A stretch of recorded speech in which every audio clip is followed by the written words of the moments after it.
Բարև սիրելի հայրենակիցներ, նոր տեսակի կորոնավիրուսի համաճարակի ցուցանիշները Հայաստանում կրկին կայունացման թույլ եւ նախնական նախանշաններ են ցույց տալիս։ Իհարկե մենք վերջնականորեն չենք կարող արձանագրել, որ մեր մոտ իրավիճակը կայունացել է, բայց այդպիսի առաջին նախանշանները կան։ Իհարկե այդ կայունացումը տեղի է ունենում բավական բարձր նշաձողի վրա։ Մենք երեք 428 նոր դեպք ենք ունեցել, բայց նաև ուզում եմ ընդգծել, որ Պարետատան, Առողջապահության նախարարության եւ կառավարության գործադրած ընդհանուր առմամբ ջանքերի շնորհիվ այս բարձր նշաձողով կայունացումը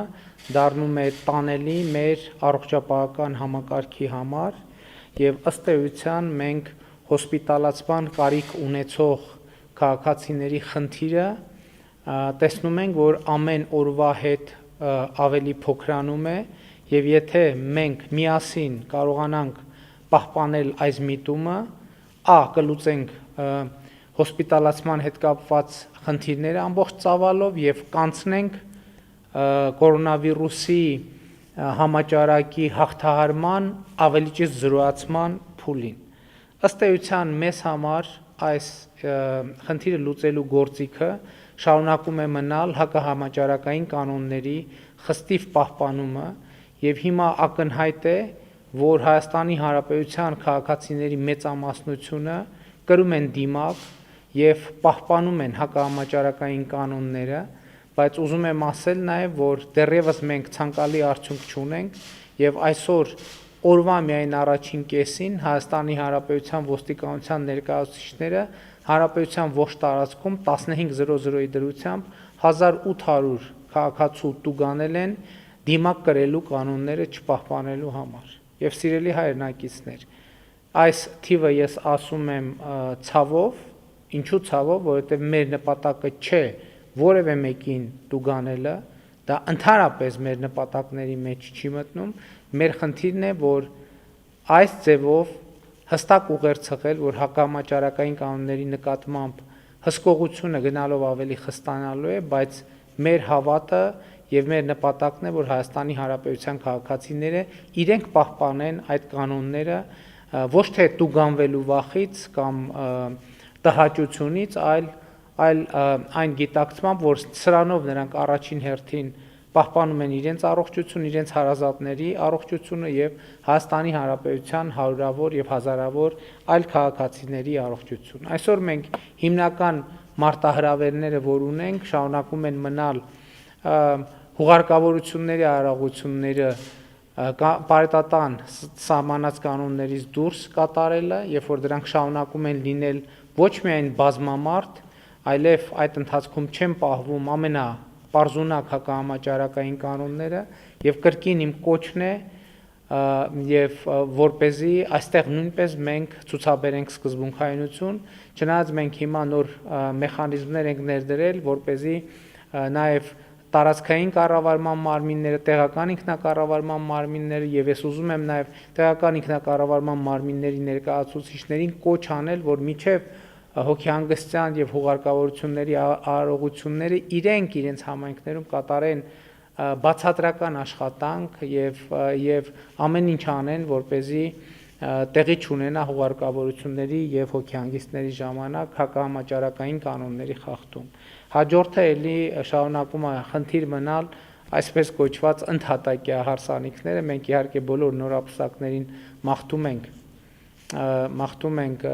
երջանկություն, բայց ուզում ենք ասել, որ նման միջոցառումները կարող են խաթարել այդ երջանկությունը, որովհետեւ մենք գիտենք դեպքեր, երբ որ այսպիսի արարողությունների ժամանակ հարազատների շրջանում վարակ է տեղի ունեցել եւ նույնիսկ մահեր են արձանագրվել, ինչը այդ ընտանիքների հարաբերությունների վրա նույնիսկ ազդել է, այնպես որ կոչ ենք անում ձեզ հստակ մնալ հակահամաճարակային կանոնների պահպանման շրջանակներում։ Ուզում եմ ասել նաեւ, որ երեք բացառիկ ցուցանիշ ենք ունեցել բուժվածների մասով, ունենք 775 բուժված եւ ըստ էության մենք նաեւ ակտիվ դեպքերի որոշակի նվազում ենք արձանագրել, ցավոք սրտի ունենք 10 մահ կորոնավիրուսի պատճառով եւ 3 մահ, որոնք կապված չեն կորոնավիրուսի հետ, բայց արձանագրվել են կորոնավիրուսով հիվանդ քաղաքացիների շրջանում եւ ես ուզում եմ կրկին ցավակցություն հայտնել մահացածների, հարազատներին եւ մերձավորներին, սա մեր բոլորի ցավն է։ Եվ կրկին ուզում եմ հիշեցնել մեր համաճարակային շարժման տրամաբանության մասին եւ ուզում եմ կրկին կոչ անել, որ հասարակական ամենաշատը 2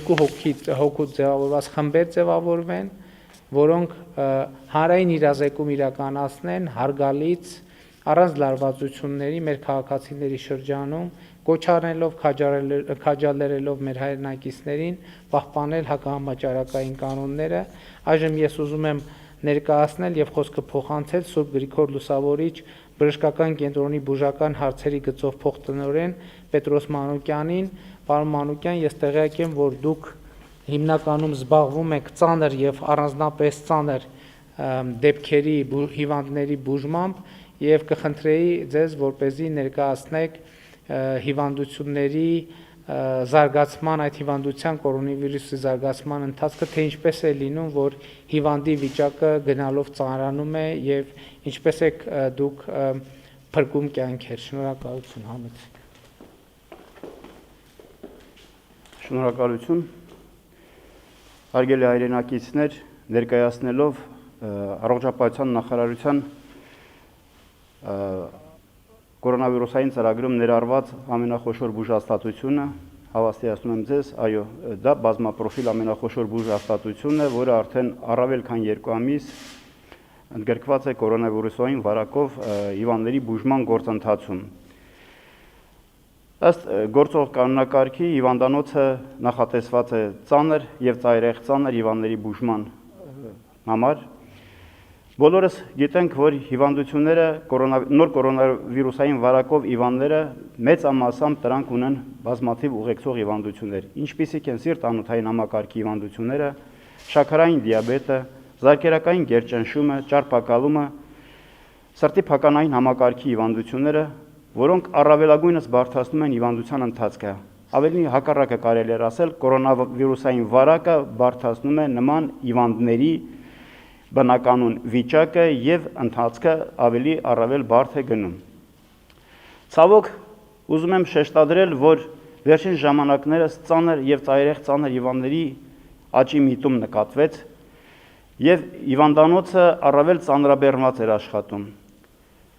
Պատկերացրեք հիվանդ ընդունվում հիվանդանոց որոշակի ցուցանիշներով, որոնք բնորոշ չեն առավել ծանր հիվանդի եւ կարճ ժամանակ անց նման կլինիկական ախտանիշներ, ինչպիսին է շնչեղձությունը, մարդկանց մոտ տագնապի զգացողությունը, օդի պակասը, այդ գերլարվածությունը բերում են մի այնպիսի վիճակի, որ հիվանդների մոտ զարգացման ընթացքը բերում է որոշակի առումով անկառավարելի վիճակի։ Բառից բուն իմաստով աչքիդ առաջ հիվանդները սկսում են շնչեղձ լինել։ Այստեղ մեզ օգնության հասնում իհարկե տարբեր տեսակի շնչական ապարատները, որոնցով այսօր կլինիկան ամբողջովին ագեցված է,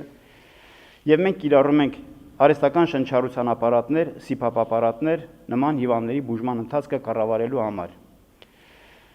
Ցավոք հիվանդությունը ընթանում է անկառավարելի ընթացքով, անակնկալներ մատուցելով եւ իր բարդությունները այսօր նույնպես անկառավարելի են։ Չենք կարողանում կանխագուշակել հիվանդության ընթացքը եւ այսօրվա ամբողջ աշխարհում եւ մեզ մոտ նույնպես կիրառվող բուժական մեթոդները դեռևս չունեն այն հստակ ապացուցողական բազան, որոնք կարող են հստակ ազդել հիվանդության ելքի վրա։ Սակայն վստահաբար ասում եմ, որ իրականացվում են բոլոր այն միջոցառումները, որպեսզի ծանր ընթացքով բարդություններով հիվանդները ստանան լիարժեք այն բուժական միջամտությունները, որոնք այսօր կիրառվում են ամբողջ աշխարհում։ Ես որպես ռազմական բժիշկ այս իրավիճակը գնահատում եմ պատերազմ։ Սա պատերազմ է, որտեղ մեր բուժ հաստատությունները վերածվել են մարտի դաշտերի եւ մեր բուժ անձնակազմը գիշեր ու զօր պայքարում է մարդկային կյանքերի համար։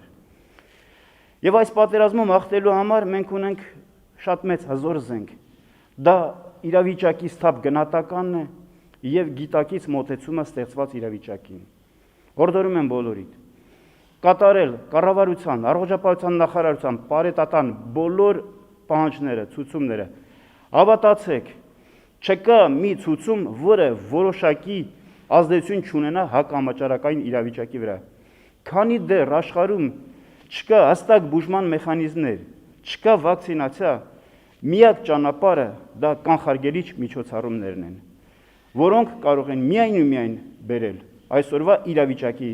թեթևացման եւ ինչու՞ չէ դուրս գալ այս իրավիճակից հաղթանակած։ Շնորհակալություն։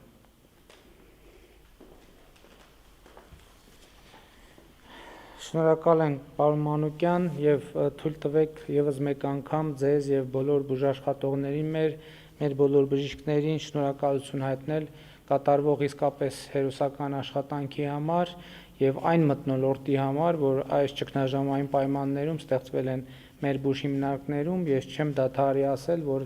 ես նախորդ օրը երկու բուժ հաստատություն այցելեցի կորոնավիրուսով զբաղվող Մաշտոցի ներողություն Նորքի ինֆեկցիոն հիվանդանոց եւ Սուրբ Գրիգոր Լուսավորիչ բժշկական կենտրոն եւ իհարկե շատ ծանր էր առողջապահական առումով իրավիճակը, համաճարակային առումով, բայց այն մթնոլորտը, որ հաստատվել է այդ հաստատություններում, իսկապես շատ տպավորիչ է եւ խոսում է մեր բժիշկների ոչ միայն առողջապահական բարձր մակարդակի, այլև բարձր մարդկային որակների մասին, ինչի համար ուզում եմ շնորհակալություն հայտնել։ Ուզում եմ խոսքը փոխանցել առողջապահության նախարարի տեղակալ Լենան Անուշյանին, ով կներկայացնի առողջապահության նախարարության կողմից իրականացվող քայլերը։ Համեցեք տիկիններ։ Շնորհակալություն։ Սիրելի քաղաքացիներ, ինչպես գիտեք, կորոնավիրուսային հիվանդությունը նոր հիվանդություն է եւ դեռևս շատ անորոշություններ կան կապված հիվանդության թե տարածման, թե կանխարգելման, թե բուժման հետ։ Այս ամիսների ընթացքում առողջապահության նախարարությունը կազմակերպել է ոչ միայն բուժօգնությունը եւ կանխարգելիչ աշխատանքները, այլ նաեւ մենք փորձել ենք սովորել հիվանդության մասին։ Սովորել ենք միմյանցից, սովորել ենք մեր բուժաշխատողներից, մեր փորձագետներից, սովորել ենք նաև մեր միջազգային այլ երկրների, մեր գործընկերներից, ինչպես արդյունավետ կառավարել համաճարակը։ Բավականին երկար ճանապարհ անցել ենք եւ դեռ անցնելու ենք։ Քաղաց դասերի հիման վրա փորձում ենք ընդունել որոշակի մարտավարություններ եւ ավելի արդյունավետ դարձնել այս վարակի հակազդումը։ Ուզում եմ մի քանի խոսքով անդրադառնալ տեստավորման հարցերին։ Ինչպես գիտեք, փետրվարի սկզբից մեր ջանքերով կարողացանք տեստեր ներկրել Հայաստան եւ իրականացնել տեստավորում։ Բավականին ընդլայնել ենք տեստավորման ծավալները, որովհետեւ մտածում ենք, որ կարեւոր է իրականացնել տեստավորում, հայտնաբերել բոլոր հիվանդներին, ոչ միայն ժամանակին բուժօգնություն տրամադրելու, այլ նաեւ մեկուսացնելով եւ ինքնամեկուսացնելով կանխել վարակի հետագա տարածումը։ Ընդլայնումը տեստավորման ծավալների բնականին մեծ ջանքեր էր պահանջում կապված եւ սարքավորումների եւ տեստերի ձեռքբերման ու մատակարարման եւ մասնագետների կրթության հետ, բայց մենք այս աշխատանքները շարունակելու ենք եւ փորձելու ենք ավելի ընդլայնել տեստավորման այս ծավալները։ Ներկայումս բոլոր տեստավորված բոլոր անձինք, ովքեր ունեն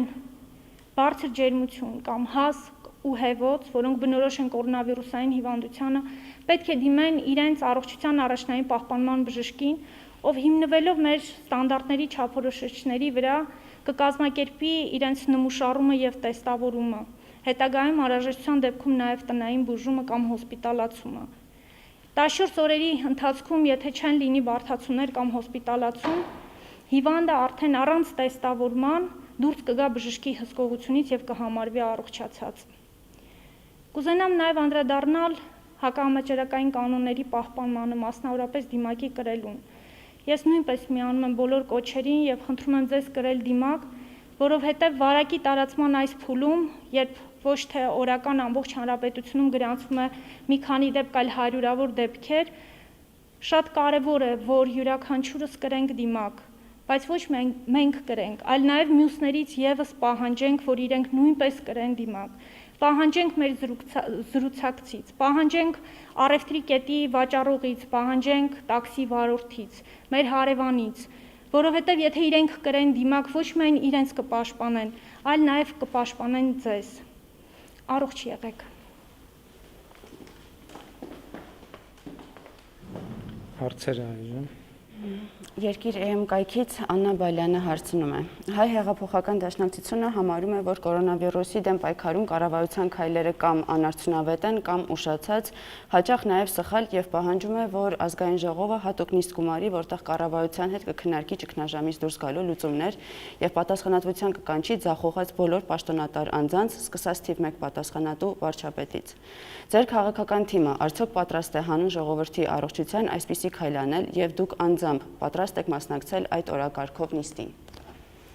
Նախ ուզում եմ ասել, որ ազգային ժողովում կորոնավիրուսի հետ կապված արդեն 3 հատուկ նիստ է տեղի ունեցել եւ ազգային ժողովում մի քանի անգամ հարց ու պատասխան է տեղի ունեցել եւ հարցի քննարկում է տեղի ունեցել եւ կառավարությունում նույնպես այդ քննարկումները տեղի են ունենում։ Ես ուղղակի ուզում եմ արձանագրել, որ դաշնակցության համար մեծ հաշվով ոչ մի բան չի փոխվել, որովհետեւ դաշնակցության ներկայացուցիչները այդ նույն ռիտորիկայով եւ կառավարության հրաժարականի ենթատեքստով խոսում են 2018 թվականի ամռանը։ Ելի եմ ասում 2018 թվականի ամռանը, երբ ընդամենը 1-2 ամիս էր անցել կառավարության ձևավորումից, եւ ուզում եմ ասել, որ այնպիսի տպավորություն կա, որ Հայաստանում ոչ միայն առողջապահական կորոնավիրուս է տարածվում, այլև քաղաքական կորոնավիրուս է տարածվում, որը ի տարբերություն առողջապահական կորոնավիրուսի իմ կարծիքով կբերի բոլոր այդպիսի բացիլի հատկանիշ ունեցող քաղաքական եւ հասարակական ուժերի քաղաքական իմաստով մահվան, դա իմ համոզմունքն է եւ կտեսնեք, որ այդ քաղաքական ուժերը ամբողջությամբ դուրս կմղվեն Հայաստանի քաղաքական հասարակական կյանքից, որովհետեւ իրենք ըստ էության այս օրերին իրենց գործունեությամբ կառուցում են իրենց քաղաքական իհարկե գերեզմանակարը։ Եվ ուզում եմ ասել, որ հիմա շատ ընդունված է խոսել կորոնավիրուսի համատեքստում պատերազմական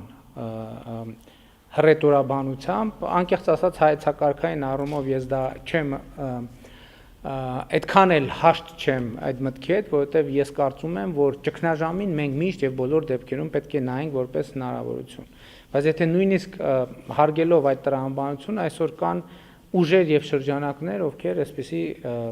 հռետորաբանություն են զարգացնում, ասում են, երբ որ հրամանատարը կամ հրամանատարությունը պատերազմի ժամանակ ձախողվում է, նա պետք է հրաժարական տա, հեռանա եւ այլն եւ այսպես շարունակ։ Ես նախ ուզում եմ մի արձանագրում անել։ Այսօր կորոնավիրուսի դեմ պայքարում Հայաստանի Հանրապետությունը անգամներով ավելի լավ ցուցանիշներ ունի, քան աշխարհի ամենազարգացած երկրները, մահացության ցուցանիշը, 1 միլիոն ընկնող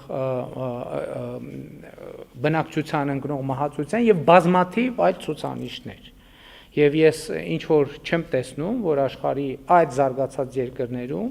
քաղաքական բացիլը տարածվի այնպես, ինչպես Հայաստանի Հանրապետությունում։ Բայց եթե պատերազմական տրամաբանությամբ ենք խոսում, եւ մարդիկ ուզում են կառավարության գործողությունները դիտարկել պատերազմական տրամաբանության շրջանակում, եկեք դիտարկենք պատերազմական տրամաբանության շրջանակներում։ Իսկ պատերազմի ժամանակ ինչ են անում խոճապ տարածողների հետ։ Իսկ պատերազմի ժամանակ ինչ են անում սխալ տեղեկատվություն տարածողների հետ։ Իսկ պատերազմի ժամանակ ինչ են անում հրամանատարի դեմ պատերազմի ժամանակ խոսողների հետ։ Նրանց դատում են ռազմական եւ պատերազմական իրավիճակին համապատասխան։ Բայց մենք բնականաբար այդպիսի քաղաքականություն չենք վարում, որովհետև մենք ժողովրդավարական երկիր ենք եւ մենք կարծում ենք, որ ժողովրդավարությունը շատ օգտակար է նաեւ կորոնավիրուսի այս շրջանում, որովհետև որոշակի շրջանակներ ամբողջությամբ եւ բացահայտ կերպով ի ցույց են դնում իրենց էությունը եւ ես որևէ կասկած չունեմ, ելի եմ ասում, որ այդ էությունը ցուցադրածները կրկնում եմ նետվելու են Հայաստանի պատմության աղբանոցը։ Իրենք արդեն այդ աղբանոցում են պարզապես հիմա տեղի է ունենում այդ աղբանոցի վրա շատ ամուր կափարիչ դնելու process-ը եւ դա չի անում Փառք Աստծո կառավարությունը, որովհետեւ կառավարությունը այդպիսի նպատակադրում եւ մտադրություն չունի, դա անում են իրենք այդ ուժերը եւ իհարկե դա անում է հանրությունը իր հստակ աներկբա եւ աներեր վերաբերմունքով։ Հաջորդ հարցը New Armenia AM կայքից Տիգրանուհի Մարտիրոսյանը հարցնում է. Պարոն վարչապետ, կորոնավիրուսի նկատմամբ կա հանրային կասկած ոչ միայն Հայաստանում, այլև ամբողջ աշխարհում։ Մեր հարևան Վրաստանում, Ռուսաստանի հատկապես ծայրամասերում եւս չեն հավատում վիրուսի գոյությանը։ Բացի իրազեկման աշխատանքներից կան այլ ծրագրեր, որոնք պատրաստվում եք իրականացնել Հայաստանի Հանրապետության մարզերում հանրային գիտակցությունը բարձրացնելու ուղղությամբ։ Գիտեք, ինչպես փոխնախարարը ասաց, ամբողջ աշխարհում է այսօր կորոնավիրուսի իմացության եւ ճանաչելիության հետ կապված խնդրեմ կա։ Եվ մենք կորոնավիրուսի հետ կապված շատ դիլեմաների եւ առեղծվածների ենք հանդիպում։ Օրինակ, ելի ուզում եմ շեշտել 2020 թվականի առաջին 5 ամիսների դրությամբ մենք 300-ից ավելի մահ պակաս ենք ունեցել, քան 2019 թվականին։ Բայց մենք համաճարակի վտանգավոր համաճարակի իրավիճակում ենք։ Ինչ է կորոնավիրուսը, ինչպես պետք է այն կառավարել ճգնաժամը, ինչպես պետք է նրան վերաբերել։ Ես ինքս որպես կորոնավիրուսի վարակ տարած մարդ, այդ դիլեմաները մեր բոլորի մոտ կան։ Բայց մի բան ակնհայտ է, որ մենք հստակ գիտենք, որ այդ վիրուսից խոցելի որոշակի խմբեր կան։ Այդ խմբերն են քրոնիկ հիվանդություն ունեցողները եւ տարիքով մեր հայրենակիցները։ Եվ մենք պետք է ամեն ինչ անենք նրանց պաշտպանելու համար։ Իհարկե, աշխարհը շարունակում է հետազոտել հիվանդությունը եւ ես հույս ունեմ, որ մոտ ապագայում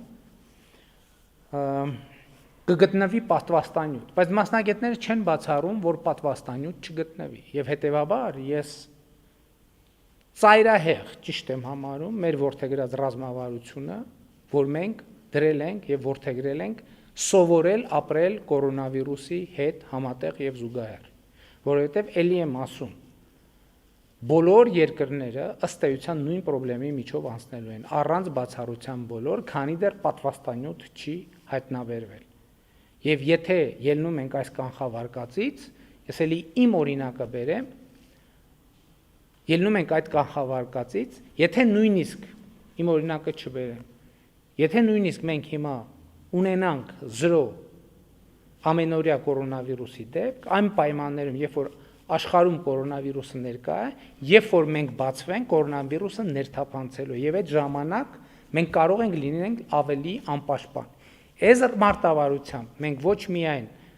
շանս ունենք ձեր օգնությամբ ամբողջությամբ կառավարելի պահել իրավիճակը, այլև մենք ավելի պատրաստված կլինենք աշնանային հնարավոր բռնկումներին, ձմեռային հնարավոր բռնկումներին եւ մյուս տարվա գարնան հնարավոր բռնկումներին։ Եվ եթե մենք ճիշտ ռազմավարություն ունենանք, մենք նաեւ աշնանը կամ գուցե ձմռանը կունենանք որոշակի իմունիտետային պարիսպ, որը մեր հանրապետությունը վարակի նկատմամբ կդարձնի ավելի պաշտպանված։ Էլի եմ ասում, մենք բոլորս հույս ունենք, որ պատվաստանյութ կգտնվի հնարավորինս շուտ, բայց որտեղ մեկ այդպեսի երաշխիք տալ չի կարող։ Եվ մենք գիտենք, որ առաջիկա գոնե մինչև մյուս տարվա գարուն համաճարակը լինելու է մեզ հետ։ Եվ մենք այս առումով, այս բոլոր առումներով մեր ворթեգրած ռազմավարության մեջ ես ինքս համոզված եմ եւ այս ռազմավարությունը մենք շարունակելու ենք այնքան ինչքան հնարավոր լինի։ Իսկ որպեսզի սա հնարավոր լինի, մեզ կառավարությանը, սիրելի հայրենակիցներ, ինձ անձամբ հարկավոր է ձեր աջակցությունը։ Իսկ ձեր աջակցությունը պետք է արտահայտվի պարզ կանոնով։ Կրել դիմակ, ախտահանել ձեռքերը պարբերաբար եւ պահպանել սոցիալական հեռավորություն։ Եվ ես համոզված եմ, որ մենք միասին կհաղթահարենք այս ճգնաժամը եւ այս ճգնաժամի հաղթահարման արդյունքում կունենանք շատ կոնկրետ նվաճումներ։ Առաջինը կփոխվի ընդհանուր առմամբ մեր հանրային վերաբերմունքը կանոնների դե յուրե կանոնների եւ համակերպության կանոնների պահպանման նկատմամբ, որտեւ հիմա եթե օրինակ որևէ քաղաքացի առանց դիմակի մոտենում է ուրիշ քաղաքացու եւ նրա հետ երկու բառ փոխանակում սոցիալական հեռավորությունը պաշտպանելով, ինքը ամենակոպիտ կերպով խախտում է դիմացինի իրավունքները։ Ամենակոպիտ, օրինակ դուք մտածել եք դրա մասին։ Այսօր եթե որևէ մեկը առանց դիմակի խոսում է ուրիշ քաղաքացու հետ, նա կոպտորեն խախտում է այդ քաղաքացու ըստ էության չգրված, բայց շատ կարևոր իրավունք։ Եվ ես հույս ունեմ եւ հաջորդը մենք առողջապահության համակարգում կունենանք լուրջ ներդրումներ, ես հույս ունեմ եւ համոզված եմ, որ այս ամեն ինչի արդյունքում մեր առողջապահական առաջնային օղակը, պոլիկլինիկաները, որ վերջին տասնամյակներում անընդհատ մեծագույն խնդրեմ են եղել մեր առողջապահական համակարգում որպես էֆեկտիվ չգործող շղթա, այս ներդրումների արդյունքում կունենանք դա, ել չեմ ասում, խոսելով իրավիճակի մասին, ել չեմ ասում, արձանագրենք մի բան, որ Հայաստանը բացառիկ երկրներից է, որտեղ գնաճային շոշափելի երևույթներ չեն եղել։ Հայաստանը բացառիկ երևույթներից է, որ ինֆլյացիոն շոշափելի երևույթներ չեն եղել։ Հայաստանը այն բացառիկ երկրներից է, որտեղ ապրանքային դեֆիցիտ ըստ էության չի նկատվել։ Այսօր Հայաստանում կա բավարար ծավալով արտադրություններ դիմակի կարիքները հոգալու համար եւ ես ուզում եմ արձանագրել, որ նաեւ կառավարության եւ տնտեսական մրցակցության պաշտպանության հանձնաժողովի գործադրած ջանքերի շնորհիվ այսօր շուկայում դիմակների էական գնանկում կա, ինձ այսօր ասացին, որ նույնիսկ կարելի է 80 դրամով դիմակ գրել, չնայած տնտեսական մրցակցության պաշտպանության հանձնաժողովը ասում էր, որ դեռ շատ տեղեր կան, որ նույնիսկ 150-200 դրամով են վաճառում, եւ շատ մարդիկ կան, չիրազեկվածության պատճառով շարունակում են այն հին իներցիայով այդ գներով դիմակ գնել։ Սիրելի հայրենակիցներ, ուզում եմ ասել, որ այսօր Հայաստանում վստահաբար ինքնաշխատ ավտոմատներից կարելի է հատը 100 դրամով գնել դիմակ։ Իհարկե, այս պարագայում պետք է միանգամից երկուսը վերցնել վճարելով 200 դրամ։ Այնպես որ ես կարծում եմ, որ մենք բոլորս մեր իրազեկվածությունը բարձրացնելու խնդիր ունենք։ Հիմա տեսնում ես ինքս մենք բոլորս ամենուր դիմակներով ենք հայտնվում, չէ՞, բայց մենք էլ միանգամից չենք կարել։ Ես համաձայն եմ, որ մենք նաև փորձերի, փորձությունների, սխալների վրա սովորում ենք, բայց ուզում եմ ասեմ, որ սա միայն մեզ հատուկ չէ։ Սա հատուկ է աշխարհի բոլոր երկրներին։ Ինչ վերաբերվում է կորոնավիրուսի համաճարակի հետևանքներին եւ արդյունքներին, որևէ մեկը թող արդյունքները չամփոփի, քանի դեռ չի արձանագրվել կորոնավիրուսի համավարակի ավարտը պաշտոնապես։ Այս երբ որ դա կարձանագրվի, այն ժամանակ մենք թուղթ ու գրիչը կվերցնենք եւ համեմատություններ կիրականացնենք, մեր իրավիճակը կարձանագրենք եւ կտեսնենք, թե ով ինչ է ձեռք բերել, ով ինչ է կորցրել, ով ինչպես է կառավարել համավարակը։ Շնորհակալություն։